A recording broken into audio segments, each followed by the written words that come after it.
This is ghost plant. Get ready for its Latin name because it is a mouthful. It is Graptopetalum paraguayense. Took me a long time to practice saying that one.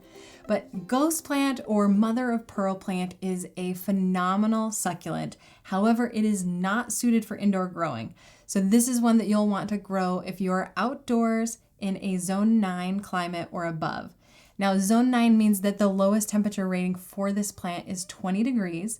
However, as always, you want to make sure that you keep it a little bit warmer than that. If you're going to see periods of cold weather between, about 20 to 30 degrees, you want to make sure you cover it with frost cloth or bring it inside for a little bit to protect it from that extended period of cold. But it can tolerate temperatures down to freezing fairly easily as long as it stays pretty dry. So let's talk a little bit more about ghost plant. One of my favorite things about ghost plant is it is an incredible propagator. You can really easily propagate this just from removing a leaf and it'll grow little new babies, or you can also take cuttings. It also puts off a lot of new growth, new offshoots all on its own. This plant is determined to survive. It just loves growing more. And it grows really, really rapidly too, which is one of the reasons why it's not a great indoor grower, because without enough sunlight, it will stretch out substantially and it's just really weakened growth. So if you do have this one inside and you notice that it's getting really long, the leaves are really spaced out, it's because it's not getting enough light and it's growing so quickly. It is actually a trailing succulent as well. So the stems grow so long that it will grow over the edge of your pot. And you can see I have it planted here on the edge so that eventually it will grow over the side. But it does get these really long stems with a nice rosette at the end. Eventually those stems are going to get bare, and in that case you can cut them off and replant them. It is also, again, it's a full sun plant. Now, it does not love full sun here in Arizona, I have discovered, but it does like about 8 hours of bright sunlight every day in a relatively cool climate. So this one is a winter grower. Again, most plants that grow in the winter, they don't like the really, really cold weather, but that's when they're going to grow the most, is when the temperatures are a little bit more mild.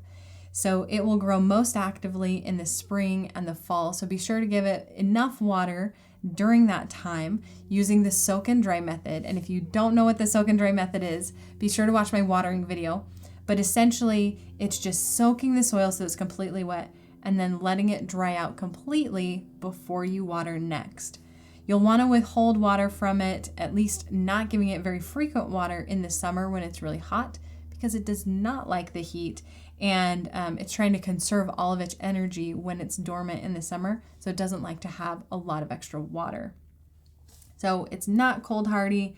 It does like to have water in spring and fall. You'll also want to know it's actually not generally considered toxic to humans or animals. I probably wouldn't suggest ingesting it, but it is going to be safe around your pets, so keep that in mind. One of the other things I love about this plant is it's called mother of pearl plant. The reason for that is it gets a variety of colors depending on how much sun and depending on the temperature as well. So right now it's kind of a bluish-grey, which is its traditional color, but as it gets a little bit more sunlight or a little bit of stress, you'll start to see some purples and even a little bit of an orange or bronzy color along the edge of the leaf. So it's kind of a color changing plant. You'll see various colors throughout the year. When it's not getting enough light, it reverts back to either kind of this bluish color or more of a green. So that's also how you can know if it needs more or less sun, that in conjunction with the stretching out. Stretching out is so common for this plant because it grows so fast. So you'll probably find yourself cutting it back pretty frequently. But the great thing is every time you cut it back, it's just going to multiply and you'll have more and more of these beautiful plants. This is definitely one I would recommend if you want to test out leaf propagation. It has a really high success rate because it just wants to stay alive. So give this one a try if you want to try growing succulents from leaves. It's not a succulent I would generally recommend for beginners unless you're growing outside in a climate really similar to San Diego where the temperatures are really mild. It's one that I found to keep it looking nice and compact takes a little bit more work. It does prefer to have dry roots, but again, just following the soak and dry method seems to work really well for this plant. I would love to know your experience growing ghost plant. Feel free to leave a comment in below. The other thing I want to mention with this plant before we go is that it's actually commonly confused with a couple other types of succulents. So one of the ones it's most commonly confused with is Graptopetalum ghosty, which is a hybrid succulent. The biggest difference between ghosty and ghost plant, see how those names can get confusing, is the rosette shape. So, or the leaf shape within the rosette. So the ghost plant, Graptopetalum paraguayense, the one we're talking about today, has a lot longer leaves and they're a little bit more pointed. Ghosty tends to have shorter, fatter leaves and they're a little bit more rounded.